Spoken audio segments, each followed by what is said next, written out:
20,000 metric ton মসুর ডাল, 2 কোটি লিটার ভোজ্য তেল এবং 10,000 মেট্রিক টন চিনি সরবরাহ করে থাকি। পবিত্র রমজানে আমরা 10,000 মেট্রিক টন ছোলা এবং 1500 মেট্রিক টন খেজুর আমরা সরবরাহ করে থাকি। এছাড়াও বাণিজ্য মন্ত্রণালয়ের নির্দেশনায় আমরা বিভিন্ন সময় পেঁয়াজ এবং আলু আমদানির মাধ্যমে সরবরাহ করে আসছি। 2022 সাল থেকে আমরা মার্চ মাস থেকে 1 কোটি ফ্যামিলি কার্ডধারী পরিবারকে পণ্য দিয়ে আসছি। এই 1 কোটি ফ্যামিলি কার্ডধারীর বাইরে আপনারা জেনে থাকবেন যে সাম্প্রতিক সময়ে আমরা গার্মেন্টস শ্রমিকদের সাথেও কাজ করার নিমিত্ত বাণিজ্য মন্ত্রণালয়, শ্রম মন্ত্রণালয়, টিসিবি এবং বিজিএমই একযোগে কাজ করে যাচ্ছি, তাদেরকে পণ্য পৌঁছে দেওয়ার জন্য কাজ করে যাচ্ছি। আসন্ন পবিত্র রমজান উপলক্ষে আমাদের এই প্রস্তুতি কার্যক্রম নেওয়া প্রায় শেষ পর্যায়ে চলে এসেছে। অর্থাৎ আমাদের যে অন্য দুটি পণ্য আমরা সংগ্রহ করি, সেই পণ্য আমদানি এবং সংগ্রহের জন্য আমাদের সব কার্যক্রম মোটামুটি সমাপ্তির পথে রয়েছে। টিসিবির যে 1 কোটি ফ্যামিলি কার্ড রয়েছে, এই ফ্যামিলি কার্ডের জন্য যে উপকারভোগী যে নির্বাচনের দায়িত্ব বাণিজ্য মন্ত্রণালয় থেকে এটা দেওয়া হয়েছিল জেলা প্রশাসনকে এবং সিটি কর্পোরেশনকে।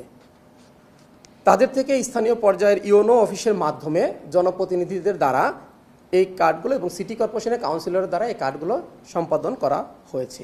একটি পরিবারকে একটি কার্ডের বেশি না পায় সেজন্য আমরা স্মার্ট ফ্যামিলি কার্ড করার উদ্যোগ নিয়েছি। আপনারা জানেন যে এ পর্যন্ত প্রায় 57 লক্ষ family card smart family card হয়েছে, অর্থাৎ এনআইডি ইন্টিগ্রেশনের মাধ্যমে এই ফ্যামিলি কার্ডগুলো হয়ে গেছে সম্পন্ন। বাকি যে কার্ডগুলো আছে সেই কার্ডগুলো করার জন্য আমরা জেলা প্রশাসন এবং সিটি কর্পোরেশনকে টিসিবির পক্ষ থেকে 4 দফা চিঠি লিখেছি। বাণিজ্য মন্ত্রণালয়ের তত্ত্বাবধানে আপনারা জানেন যে আমাদের ডিলারশিপ যে নীতিমালাটি রয়েছে এটা রিভিউ করার কার্যক্রম চলছে। সেই সাথে বিভাগীয় কমিশনার স্যারদেরকে মতামত নেওয়া হয়েছে যেন এটা আরও ফলপ্রসূ করা যায়। টিসিবি ডিলারদের পণ্যগুলো সরবরাহ করার পর এই পণ্য জেলা পর্যায়ে এবং উপজেলা পর্যায়ে সরাসরি জেলা প্রশাসন, উপজেলা প্রশাসন এবং সিটি কর্পোরেশনের কাউন্সিলর অফিস কর্তৃক তদারকি করা হয় ট্যাগ টিমের মাধ্যমে। বর্তমান পরিস্থিতিতে অনেকেই তাদের স্থানে না থাকায় একটু জটিলতা সৃষ্টি হচ্ছে। এই পরিস্থিতিতে আঞ্চলিক কার্যালয় ঢাকা হতে 2 দফা সিটি কর্পোরেশনকে চিঠি লেখা হয়েছে।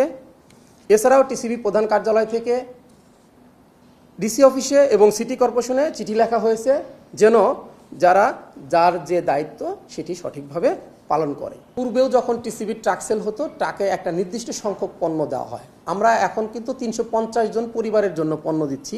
একটা স্পটে 350 জনের বেশি কিন্তু কেউ দাঁড়ালে পণ্য পাবেন না। আমরা ডিলারদেরকে নির্দেশনা দিয়েছি যে আপনারা এটা 350টি টোকেন দিয়ে দিবেন যাতে পরবর্তীতে কেউ লাইনের ব্রেক করে ঢুকতে না পারে, এবং এরপরে বাকিদেরকে বলে দিবেন যে আপনারা আজকে পাবেন না, আপনারা আজকে দয়া করে চলে যান।